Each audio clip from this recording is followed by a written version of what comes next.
I'm back, y'all. So, no rants today, just a few brief reflections on what I think is going to be the end result of this decision that came out today. We all woke up to find out that the National Association of Realtors, the organization that we all belong to and fund with our dues, has settled for $418 million in the lawsuit that I ranted about the other day in my video. For this commission lawsuit thing. So here's what I think about this in a nutshell. The big winners, as I said before in my other video, are the attorneys. They have cashed in, and kudos to you. You're doing what you do, and you're allowed to do it without question.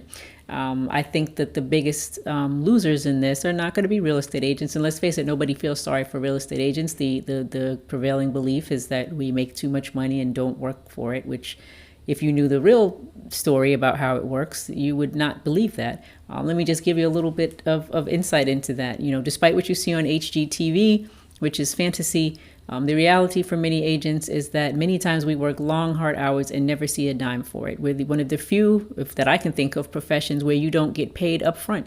There are some agents who charge a retainer up front, but the majority of us do not. And so you could work long and hard on a deal, and if it falls apart at the end, or if your buyer or seller just changes their mind for whatever reason, you may see not a dime of income from your efforts. So, that's part of just part of the process. It's built in, and we've accepted that. Also, think about it. We work in a profession where we meet strangers every day that we don't know. That can be sometimes dangerous and sometimes life-threatening, and has been in many occasions. Google the realtors being murdered, and it's a real thing. And I'm not being dramatic about that. This is personal to me. I had a client who in December I was trying to reach, and he didn't pick up. You know why? Because he was busy murdering his wife. Okay, this is right here, right outside, right in the Orlando area.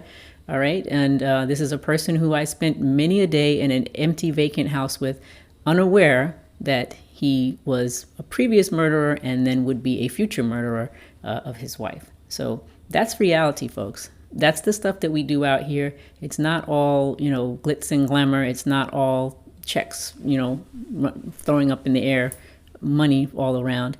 It's hard work. And there's a reason why we get compensated the way we do, because we work hard and we care about our clients and we negotiate hard for our clients and we do everything that we can do to be professional. So despite what everyone thinks, that's the case. So the people who I believe will be truly hurt by this are first-time buyers, low-income buyers, buyers who need representation more than anybody else, that may now be potentially faced with a situation where they can't afford it. And if they're not able to work out a way, and this notion that everyone can just roll it into their mortgage, that's not the case. Some people don't have enough room to do that. They are at the top of their budget already, and they can't factor in another fee for an agent. So they'll be faced with the choice of having to scrape up money or go into debt to pay a realtor to represent them, or just be not represented at all and roll the dice and go ahead and deal directly with the seller with no experience, no financial history of having done anything of this magnitude before, and just hope for the best.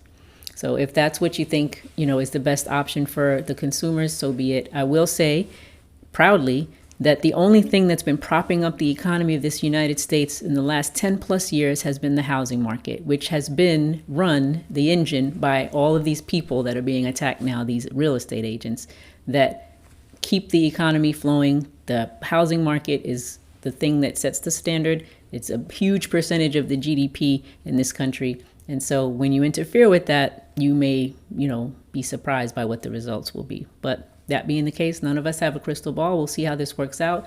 Some agents, most of them, many of them, I should say, will be perfectly fine. They will shift, they will adapt to whatever the new landscape is, and many consumers will realize that they don't want to do the work that we do, and so they're going to continue to pay us to do it. And so that ball is going to keep on rolling. But like I said, my biggest concern is those that may not be able to get the representation that they need, and that's unfortunate. Think about what happens, when you have to go into a legal transaction or a big financial transaction and you need guidance, and the only person to guide you is the person who represents the other side. So I don't know how this will all shake out in the end, but those are my thoughts on that. We'll see how it plays out. It's great drama right now for everyone to discuss, but the sun will rise tomorrow and we all will continue on. But these changes are supposed to take effect officially in July of this year, so there's not going to be a lot of time to think about it. So we'll see how it goes. That's all I got for you for now. That's my take on this whole ordeal. And I'm just going to go out and continue to serve my customers as I always do. So I would love to know your opinions, though. Do you think that this is fair? Do you think that real estate agents are the heart of what's wrong with our economy? Would you like to see the housing market drastically change? Let me know what your opinions are, what your experiences are, and what your thoughts are on if you think the government or any other outside entity should be playing such a large role in how any business functions and the income earning potential of private market companies. So give me your take. Love to hear it. All right. Have a great weekend, everybody. Take care.